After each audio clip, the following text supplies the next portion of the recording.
Sir, the manager called. You need to pay for that water and leave. I already paid. The receipt's right here in my hand. Don't walk away from me. Put your hands where I can see them. I'm holding groceries. I'm trying to show you the receipt. Okay, you know what? You are under arrest. Drop the bags. Now. The fluorescent lights of Save Mart buzzed overhead on a Thursday afternoon in Columbus, Ohio. Officer Todd Harrison walked through the automatic doors at 3:47 p.m., responding to a shoplifting call. The man he was about to confront had done absolutely nothing wrong. He was Master Sergeant Jamal Williams, a 37-year-old black combat veteran with 2 Bronze Stars, 15 years of military service, and a spotless record. Jamal had just finished buying groceries for his elderly mother who was recovering from hip surgery. In the next 12 minutes, Officer Harrison would make decisions that would cost him his badge, his career, and his future in law enforcement. Every second of what happened was captured on 4 different security cameras. Where are you watching from right now? Drop your city or country in the comments. And if you haven't already, hit that subscribe button because this story is about to get intense. You don't want to miss what happens next. Jamal Williams stood 6 feet tall with the rigid posture that comes from years of military discipline. That Thursday afternoon, he was on 2 weeks of leave from Fort Benning, Georgia, visiting his mother in Columbus. She'd had hip replacement surgery 3 weeks earlier and was still struggling with mobility, so Jamal had flown up to help her around the house. One of his daily tasks was grocery shopping. His mother had given him a list that morning: milk, eggs, chicken breast, fresh vegetables, some bread, and a case of bottled water. Standard items for the week ahead. Jamal went through the store systematically, the way he did everything. He grabbed a cart, worked through the aisles, checking items off the list, and headed to the self-checkout when he was done. The store wasn't busy. It was mid-afternoon on a weekday, so most of the checkout lanes were empty. He scanned each item carefully. Beep, milk, beep, eggs, beep, chicken. He went through the whole cart, placed everything in bags, and paid with his debit card. The receipt printed out. He folded it and put it in his hand, planning to give it to his mother so she could see what he'd bought. As he pushed his cart toward the exit, he reached into one of the bags and pulled out a bottle of water from the case he'd just purchased. It was warm in the store, and he'd been walking around for 20 minutes. He opened the bottle and took a long drink. He didn't think twice about it. The water was paid for. The receipt was in his hand. He was just thirsty. But store manager Laura Kensington saw something different. Laura was a 52-year-old white woman who'd worked at Save Mart for 11 years, the last 4 as manager. She prided herself on watching for shoplifters. She'd caught dozens over the years, and the district manager had commended her multiple times for loss prevention. When she saw Jamal drinking from the water bottle while still in the store, something clicked in her mind. She saw a black man consuming merchandise before exiting. And despite having no actual evidence of theft, despite not checking the cameras or verifying anything, she made an assumption. She walked quickly toward Jamal, her shoes clicking on the linoleum floor. "Excuse me, sir. Sir, did you pay for that water?" Jamal stopped and turned around. He was used to this kind of thing. It happened more often than he liked to admit. The suspicion, the assumptions, the need to constantly prove he belonged, prove he'd paid, prove he wasn't a criminal. "Yes, ma'am," he said, keeping his voice polite. "Just checked out." He held up the receipt that was still in his hand.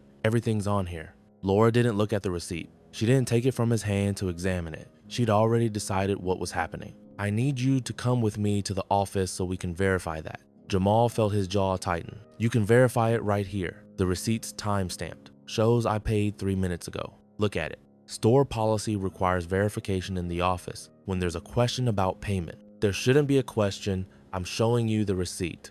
Laura's expression hardened. "Sir, I'm asking you to cooperate. If you refuse, I'll have to call the police." Jamal took a slow breath. He'd been in combat. He'd been shot at. He'd seen things that would give most people nightmares. But standing in a grocery store being accused of stealing water he'd paid for made his blood pressure spike in a way firefights never had. "Ma'am, you can call whoever you want. I'm not going to any office when I haven't done anything wrong. I paid for my groceries. Here's the receipt with my card number and the timestamp. You can check your security cameras if you don't believe me. But I'm not being treated like a criminal for shopping while black." The words came out sharper than he'd intended, but he was tired. Tired of being followed in stores. Tired of being watched like a suspect. Tired of having to prove his innocence for existing in spaces where some people thought he didn't belong. Laura pulled out her phone and called 911. Officer Todd Harrison was 2 blocks away when the dispatch came through his radio. "Retail theft in progress at Save Mart, 2847 Henderson Avenue. Manager reports subject consuming merchandise, refusing to cooperate." Todd was 29 years old with 5 years on the Columbus Police Department. He liked his job, particularly the authority that came with the uniform. He liked the way people's attitudes changed when he showed up, the respect, the power. He flipped on his lights and drove to Save Mart, pulling into the parking lot less than 3 minutes after the call. He walked through the automatic doors with his hand already resting on his belt, close to his service weapon. It was a posture he'd developed early in his career, one designed to establish dominance immediately. Laura met him just inside the entrance, speaking quickly before he'd even fully entered the store. "Thank God you're here. That man over there," she pointed toward Jamal, "he drank a water without paying for it. Now he's refusing to come to the office to verify." Todd looked where she was pointing. He saw Jamal Williams standing near his shopping cart, a black man in his 30s, wearing jeans and a plain t-shirt, arms crossed, looking frustrated but not aggressive. In Todd's mind, the calculation was instant and automatic. Black man, accusation of theft, manager calling the police. That was all he needed to know. He walked over with that same dominant posture, hand near his weapon, shoulders back, chin up. "Sir," the manager called, "you need to pay for that water and leave." Jamal held up his receipt again. "I already paid. The receipt's right here in my hand." Todd barely glanced at it. "Don't walk away from me. Put your hands where I can see them." Jamal hadn't moved. He was standing in the exact same spot. "I'm holding groceries. I'm trying to show you the receipt. Drop the bags. Right now." Quick question for you watching. Have you ever been accused of something you didn't do? Type yes in the comments if this has happened to you. Jamal carefully set down the 2 grocery bags he was holding, slowly, deliberately, making no sudden movements because he knew exactly how these situations could go wrong. "Officer, I paid for everything in this cart. The receipt shows every item. It's timestamped from 4 minutes ago. The cameras will show me scanning and paying for everything, including this water." Todd snatched the receipt from Jamal's hand. He looked at it for maybe 2 seconds, not actually reading the items or checking the timestamp, just holding it like a prop. "How do I know this is your receipt? How do I know you didn't pick it up off the floor?" Jamal stared at him in disbelief. "You're serious right now? Do I look like I'm joking? The receipt is timestamped 4 minutes ago. The card number matches my debit card. The items on the receipt match what's in my cart. And I'm certain the security footage will show me at that self-checkout machine scanning these exact items and paying for them." Todd's expression darkened. He didn't like being challenged. He didn't like someone pointing out the obvious holes in his logic. And he especially didn't like it from someone he'd already categorized as a suspect. "Turn around. Hands behind your back." "For what? What crime am I being arrested for?" "Retail theft and disorderly conduct. I haven't stolen anything, and I've been nothing but calm. Asking questions isn't disorderly. You're being argumentative with me. That's disorderly." Jamal felt his military training kicking in. Stay calm. Don't escalate. Don't give them ammunition. But another part of him, the part that had spent 15 years defending the Constitution, refused to just submit to this injustice. "I'm requesting your supervisor. I want a supervisor here before you arrest me." Todd actually laughed. "You think you're special? Everyone wants a supervisor when they get caught. I'm a master sergeant in the United States Army. I'm on leave visiting my mother. I have done nothing wrong, and I'm formally requesting your supervisor be present." "Sure you are, and I'm a general. Turn around." By this point, other customers had stopped shopping. An elderly white woman who'd been in line behind Jamal at self-checkout was watching. A college-age kid had his phone out, recording. A middle-aged couple had paused their shopping to see what was happening. Todd grabbed Jamal's arm. Jamal didn't pull away, but he didn't turn around either. He stood firm. "You're resisting arrest," Todd announced loudly, playing to the cameras and witnesses. "I'm not resisting. I'm standing still, asking for your supervisor before you arrest me for something I didn't do." Todd yanked Jamal's arm behind his back, hard. The shoulder that had been injured by shrapnel during Jamal's second deployment to Afghanistan screamed in pain. The shoulder that still sometimes kept him up at night. The shoulder that ended his hopes of making special forces. "That's my injured shoulder," Jamal said through clenched teeth. "You're hurting me. Should have thought about that before you stole." "I didn't steal anything." The handcuffs clicked shut around Jamal's wrist. Todd made them tight, tighter than necessary. Within seconds, Jamal could feel his hands starting to go numb. The elderly woman who'd been at self-checkout stepped forward. "Officer, I was right behind this man in line. I watched him scan every single item and pay with his card. He didn't steal anything." Todd didn't even look at her. The college kid with his phone called out, "I've got video of him at checkout. You can see him scanning everything and paying in the background of my video." Todd turned to him with a hard stare. "Step back. This doesn't concern you." It concerns me when someone's getting arrested for something they didn't do. Step back right now or I'll arrest you for interfering with police business. The kid stepped back but kept his phone up, still recording. Jamal stood there in handcuffs in the middle of Save Mart. His groceries sat in the cart beside him. The receipt that proved he'd paid for everything was crumpled on the floor where Todd had dropped it. And a growing crowd of witnesses was watching a black veteran get arrested for the crime of buying water. Todd grabbed Jamal by the arm and started walking him toward the exit. "Let's go. My groceries," Jamal said.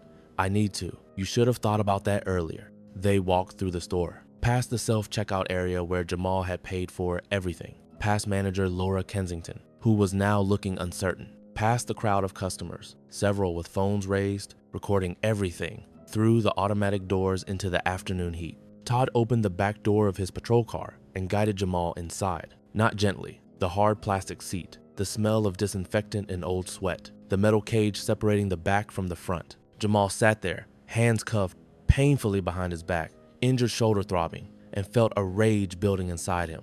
Not the hot rage of combat, the cold rage of injustice. The rage of being treated as less than human in his own country, the country he'd sworn an oath to defend. Todd got in the front seat and started his paperwork. He radioed dispatch. One subject in custody for retail theft. Transporting to booking. Dispatch acknowledged. They asked for a description. Todd provided it, making Jamal sound confrontational and uncooperative from the start. While Todd was in the parking lot filling out his initial report, things were happening inside the store that he knew nothing about. The college student with the video had approached Laura. "You need to see this." He played his video on his phone. It clearly showed Jamal at the self-checkout, carefully scanning every item, including the case of water, inserting his card, completing the payment, and grabbing his receipt. Laura's face went pale as she watched. She'd just called the police on someone who'd done absolutely nothing wrong. The elderly woman was talking to another store employee, her voice getting louder. "That man did nothing wrong. I saw him pay. This is outrageous." The assistant manager, who'd been in the back office, had pulled up the security footage. He had 4 different camera angles showing Jamal's entire time in the store.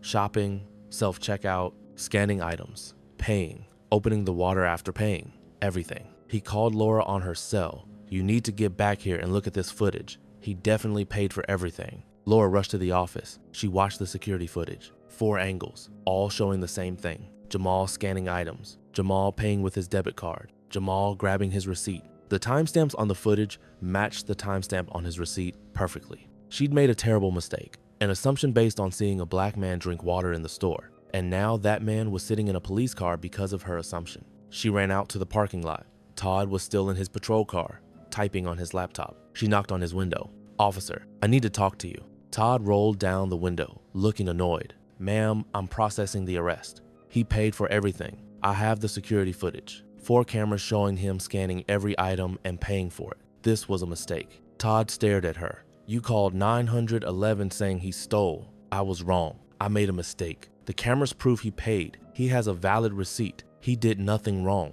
This was the moment where Todd could admit the error, uncuff Jamal, apologize, let him go with his groceries and his dignity. Or he could double down. Do you think the officer will do the right thing? Comment your prediction below. Todd chose to double down. "Ma'am, he was uncooperative and disorderly. He refused to comply with store personnel. That's still a violation." Laura shook her head. "He wasn't disorderly. I watched the whole thing. He was frustrated, yes, but he wasn't disorderly. He just kept trying to show us his receipt. Please, just let him go.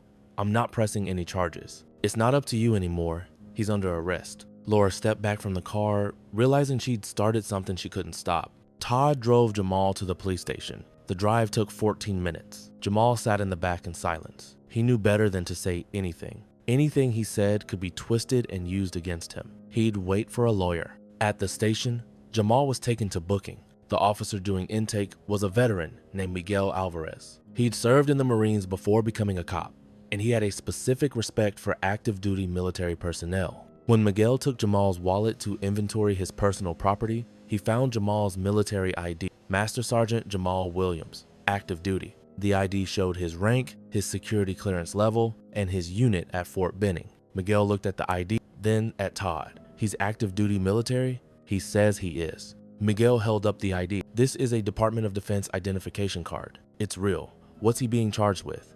"Retail theft." Miguel pulled up Todd's preliminary arrest report on the computer. He read it. Then he looked at Todd with an expression that said he'd seen a lot of bad arrests in his career, but this might be the worst. Where's the stolen merchandise? Todd hesitated. The store has it. You didn't recover any stolen items from his person? The manager said he drank a water without paying. Did you verify that? Did you check his receipt? He had a receipt, but did the receipt show the water or not? Todd was getting defensive. The manager called it in. I responded to the call. Miguel closed the computer screen. I'm not processing this. Call your supervisor. What? You have to process. I'm not booking an active duty master sergeant for retail theft when you recovered no merchandise. He has a receipt and the store manager is now saying it was a mistake. Call your supervisor. Now. Todd's supervisor was Lieutenant Daniel Crossman, a 20-year veteran who'd been a sergeant before Todd was even in high school. He arrived at the station 25 minutes later, and the expression on his face when Miguel explained the situation told everyone in the room that someone was about to have a very bad day. Lieutenant Crossman read Todd's report. He talked to Miguel. He looked at Jamal's military ID. Then he went to the holding area where Jamal was waiting. Master Sergeant Williams? Jamal looked up. Yes, sir. I'm Lieutenant Crossman. On behalf of the Columbus Police Department, I apologize. This arrest was improper. You're being released immediately. No charges will be filed. I want documentation of this, Jamal said, his voice level but firm. I want the names and badge numbers of everyone involved. I want copies of all reports, all body camera footage if any was activated, and all security footage from the store. I want it in writing that I was arrested without probable cause. Crossman nodded. You're entitled to all of that. And again, Master Sergeant, I sincerely apologize. This should never have happened. With all due respect, sir, your apology doesn't change the fact that I was handcuffed in front of a crowd of people, thrown in the back of a patrol car, and treated like a criminal for buying groceries. Your officer damaged my injured shoulder. Your officer ignored multiple witnesses. Your officer refused to look at clear evidence. An apology doesn't fix that. You're absolutely right, it doesn't. But I will make sure this is addressed. 2 hours after being arrested in the Save Mart parking lot, Jamal walked out of the police station. His mother was waiting outside, having received a call from the police to come pick him up. She was 68 years old, still recovering from hip surgery, and she'd driven herself to the station because her son had been arrested. She took one look at Jamal's face and knew. She knew the anger. She knew the humiliation. She knew the specific kind of rage that comes from being treated as a criminal for being black in America. I'm so sorry, baby, was all she said. Jamal didn't respond. He was already planning his next steps. The following morning, Jamal contacted the military's legal assistance office at Fort Benning. The attorney there, Captain Rachel Mitchell, had handled cases like this before. When active duty service members are wrongfully arrested, the military takes it seriously. You have witnesses, video evidence, a receipt, and you were arrested anyway. Captain Rachel Mitchell said after hearing the story, "This is a clear civil rights violation. The military will support you in pursuing this." She helped Jamal file a formal complaint with the Columbus Police Department's Internal Affairs Division. She also contacted the Department of Defense Legal Affairs Office. When an active duty service member with an exemplary record is wrongfully arrested, that information goes up the chain, fast. Within 48 hours, the Columbus police chief received calls from 2 different military legal offices. The message was clear: handle this properly, or the military would get involved in ways the city wouldn't like. The internal affairs investigation opened immediately. The investigator assigned was Lieutenant Isabel Moreno, a 15-year veteran known for being thorough and fair. She pulled all the security footage from Save Mart, 4 camera angles showing Jamal's entire time in the store, shopping, self-checkout, scanning every item, paying with his card, opening the water after completing the purchase. She interviewed witnesses. The elderly woman confirmed Jamal had scanned everything and paid. The college student provided his cell phone video. Other customers who'd witnessed the arrest all said Jamal had done nothing wrong. She interviewed Laura Kensington, who admitted she'd made an assumption and hadn't actually looked at Jamal's receipt. The security footage proved he'd paid for everything. Then Lieutenant Isabel Moreno interviewed Officer Todd Harrison. And that's when the investigation revealed the deeper problem. Because Todd couldn't explain why he'd arrested Jamal after being shown a receipt, he couldn't explain why he'd ignored multiple witnesses saying Jamal had paid. He couldn't explain why he'd refused to check the security cameras before making the arrest. He couldn't explain why he'd continued with the arrest even after the store manager said it was a mistake. What became clear was that Todd had made his decision the moment he walked in and saw a black man accused of theft. Everything after that was just theater. Isabel Moreno pulled Todd's complete service record and found patterns. Over 5 years, Todd had generated citizen complaints at a rate 60% higher than other officers. Many were dismissed, but Lieutenant Moreno examined them for racial patterns. She found 3 complaints that stood out. A black teenager stopped for truancy despite having early dismissal. A Hispanic woman questioned about whether her car was stolen during a routine traffic stop. A black jogger accused of casing houses in his own neighborhood. Isabel Moreno compiled the statistics. Over 5 years, Todd had arrested minority subjects at a rate 3.8 times higher than white subjects in similar situations. His use of force reports involved minorities in 15 out of 17 incidents. His discretionary arrests involved minorities 87% of the time. The pattern was undeniable. Todd had spent 5 years making assumptions based on race, acting on those assumptions without proper investigation, and facing minimal consequences because each incident was reviewed in isolation. Isabel Moreno's report was 42 pages long. Her conclusion was clear. Officer Harrison demonstrated a consistent pattern of racial bias. Her recommendation: immediate termination. Todd was given a pre-termination hearing, as required by his union contract. He brought a union representative. He was allowed to present his defense. His defense was weak. He claimed he'd responded appropriately to a manager's theft report, but the evidence showed he'd ignored the receipt, ignored witnesses, ignored the manager when she tried to correct her mistake, and arrested Jamal anyway. The union rep argued that termination was too harsh for a first offense, but the internal affairs report showed this wasn't a first offense. It was a pattern spanning 5 years. The hearing lasted 3 hours. The decision was unanimous. Todd Harrison was terminated from the Columbus Police Department, effective immediately. But the consequences didn't end there. Jamal filed a federal civil rights lawsuit. His attorney was provided by the military's legal assistance program, which sent a strong message to the city. The U.S. military was backing this claim.